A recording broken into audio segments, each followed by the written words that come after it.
How's it going, guys? It's your boy Pride here, and today I want to talk about which technique is better, Ultra Instinct or Ultra Ego. Now, there's a lot of give and take about this, and no, I'm not going to really talk about who is stronger overall, like Goku versus Vegeta. This is mainly going to be about the form itself, the pros and cons, which is just the superior form in almost every fighting scenario. What I would probably want the most, like if I were to fight somebody on a cosmic level, I guess, and I had the power to do that. This is what this video is pretty much going to be about. Ultra Instinct as a form, aka give it to like a Krillin, or just Ultra Ego as a form, aka give it to like a Yamcha. Like, which technique is the best in any scenario? I personally want to see which one it is. But before we get into any of that, I just want to say I hope you guys enjoy this video. If you do, hit the like button, also subscribe. It helps me out a lot. Very much appreciated, and let's do this thing. Alright, so let's start off with Ultra Ego. You see, we're starting off with this one because it's the one we don't have enough information about, but we got pretty much the basis of how this technique works. See, Ultra Ego is a byproduct of the Saiyan's natural ability to get stronger during an intense fight, and also to get stronger after they were to survive an intense fight, you know, the Zenkai boost. And as stated in Super in the tournament arc, Saiyans get stronger the more they are fighting a tough opponent. Every instance where the fight prolongs itself, the Saiyan gets stronger in order to adapt and, you know, survive. Saiyans are a race pretty much built on surviving, and that's what this form essentially is made for. So if you're not a Saiyan, this form gives you the ability to pretty much be a Saiyan, except, you know, on a higher level. But if you are a Saiyan, this is, you know, pretty much hitting the double XP button. You are getting more bang for your buck every time you're getting knocked out. On the surface, it seems like a pretty good ability. However, this ability only really works if the Saiyan or person using this said ability, aka Vegeta, is losing. Keyword losing, for it hinges on the fact that you are struggling against the fight and are severely outmatched, aka you have to be getting punched and damaged a lot in order to receive the power-ups, just like, you know, a Zenkai boost. Now, this wouldn't necessarily be a problem if you had the ability to also heal while this is going on. This technique is truly essentially a double-edged blade, for you can only get stronger if you're taking the hits. It pretty much incentivizes you to let your opponent well on you for a little bit in order to be able to surpass them. Also, there is a thing where at some point you will stop getting stronger if you actually rival or surpass your opponent, because this ability seems to power you up in every aspect. You get faster, you get stronger, you probably also get tankier, but the effectiveness actually dwindles a little bit once you start catching up to your opponent. It's also a risky move because if your opponent is vastly stronger than you, then he can probably end you before you actually gain too much of a benefit. Vegeta has to survive the punches or the attacks while in this form in order to actually benefit from these said punches. This also incentivizes him to take punches where he could have dodged it if he so chose, which is another danger. That's pretty much what we know about Ultra Ego. It's not 100% sure if the power boosters stay with you long term. For again, because Vegeta is a Saiyan, he gets stronger during the fight regardless. Even in his base form or in Super Saiyan Blue while he was fighting Granola, and even before he went Ultra Ego, he was getting stronger and catching up to Granola just because he was fighting Granola. So it's not really known per se if the stacking ability of a power boost sticks after the transformation is over, or sticks after you heal. Or that could also be a deterrent. If you eat a sensu bean, do you keep all that Ultra Ego power, or do you have to start all over? These are questions that we don't truly know the answers to, which now leads us to the next subject, which is Ultra Instinct. Ultra Instinct is supposed to be a move where a person can move their body without thinking, without hesitation, and at the highest forms, they can move their body optimally, meaning there is no wrong choice in their actions. If they were to miss a hit, or if they were to still get hit, then it wasn't lack thereof of the technique, it was the lack thereof of the person. It is to make you as optimal as you can be given your own techniques and your own fighting styles using your own body as the catalyst. There is no wasted movement, meaning every time you move with 100% efficiency. And not only do you move with 100% efficiency, you also move with no hesitation, making it seem like there's a speed boost, making it seem like there's an attack boost when really you're just using your muscles and your body better than you were originally. Goku, when he first got this ability, wasn't doing that. He was pretty much just relying on his instincts to dodge, which again allowed him to move faster than ever because he dodged almost everything. But it cost him a good chunk of his ki, and it was stamina consuming because he was exerting his body harder than he's ever been used to. Then he learned how to actually incorporate his attacks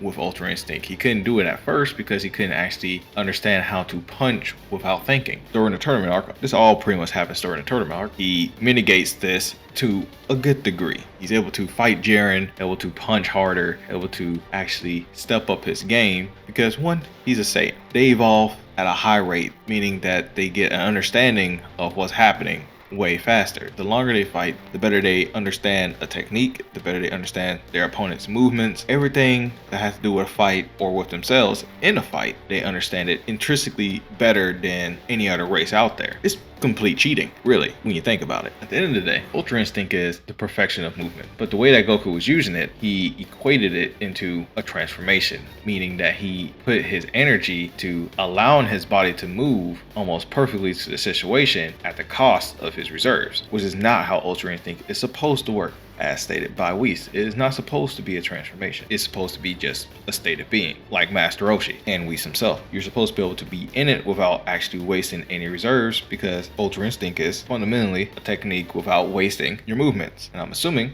that once you get it completely right mentally, you don't even waste your reserves because you know how to channel your energy. You know how to put it correctly where it needs to be, and the only way you will get tired is if you were to naturally get tired from just naturally using your energy. Currently in the manga, Goku has figured out how to combine Ultra Instinct with all his other transformations, and the better the transformation, the better the technique. Mostly because he has more reserves to work with. Again, it's still wrong. He's not supposed to be wasting energy like that. But it's also better than fully transforming to a degree because he still saves a lot of the energy at the cost of not being able to fully move optimally. Later on, during his fight with Gas, he figures out how to make Ultra Instinct truly his own, or at least as close to it as possible. He still probably needs to work on some things. I still don't think he mastered it completely, but he did get it up to a degree where his energy is not as wasteful and his movements are exactly the same as white-haired, silver-haired Ultra Instinct form that it needs to be. Now that we kind of know both how Ultra Ego works and how Ultra Instinct works, let's get into which is actually the better form. Ultra Ego is great. It's an amazing technique. No diss to Vegeta whatsoever. It was pretty much exactly what he needed to evolve himself even further without copying Goku, which he loathes to do. However, it's at a horrible cost, meaning the technique has multiple drawbacks. One being the drawback of you have to take the punches in order to gain power. Now that leads to the second problem, which is the timing of usage for this technique. Pretty much, when do you deploy it? Or if you wait too late and you've already taken quite a beating, then odds are you're not going to be able to stand up much longer. And if you're losing by a huge margin, then that means that when you do use Ultra Ego, you have to subject yourself to getting hurt and beat even longer, which means that your body will have to take cumulative damage just to reach where your opponent is at and finally not be taking more hits. Again, the technique incentivizes you to not make smart choices, to not actually dodge correctly, pretty much just to sit there and just take it, which is in a fight not the best case scenario. This is pretty much the third drawback, is you are not immune to cumulative damage. The damage can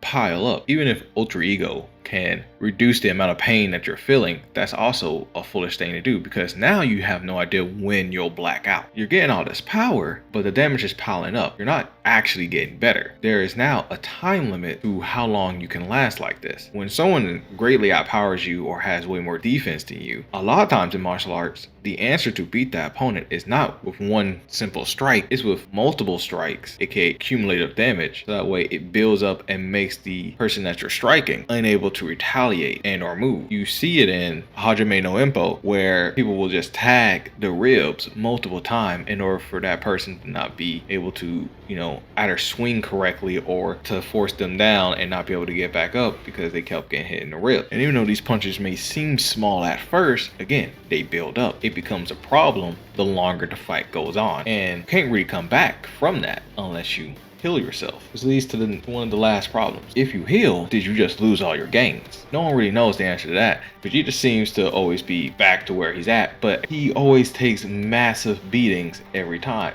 When he got knocked out and came back after getting healed, he got brutally destroyed again, and then he got a power up. He didn't seem like he was actually doing too much better until he got brutally destroyed again. And then at that point, he couldn't even use all the power that he just got because he blacked out. In comparison to Ultra Instinct's only real downside is the reliance on it, especially if you're not truly using it as a state of mind, aka you're not truly a master of your own arts. It's just energy consuming, which means that you also have a time limit. Unlike Vegeta, when if you do Ultra Ego too late in the fight, it could be a problem. Ultra Instinct is as the opposite, where if you do it too early, you could deplete your reserves faster than you need to. Now again, this is the Ultra Instinct transformation that Goku has, so that's not an issue with the true technique. And also, a bonus to the true technique is if you were to have multiple different transformations, aka Super Saiyan to Super Saiyan Blue, you can use Ultra Instinct in all of that, because really you're supposed to be able to use Ultra Instinct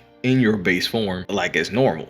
No energy reserves, no nothing, no cost. And then you can transform and like nothing changes besides you just got stronger and you just got faster. That's the only thing that changes. So really, unless we get more information on how Ultra Ego works and if it can be put into other transformations, aka Vegeta can still be in Ultra Ego in base form, and then he can go Super Saiyan Blue and he's still Ultra Ego, aka he had it during the entire fight, then we can have a real argument. But until then, Ultra Instinct, which is pretty much the ultimate form of martial arts, I have to say, is the better technique by far.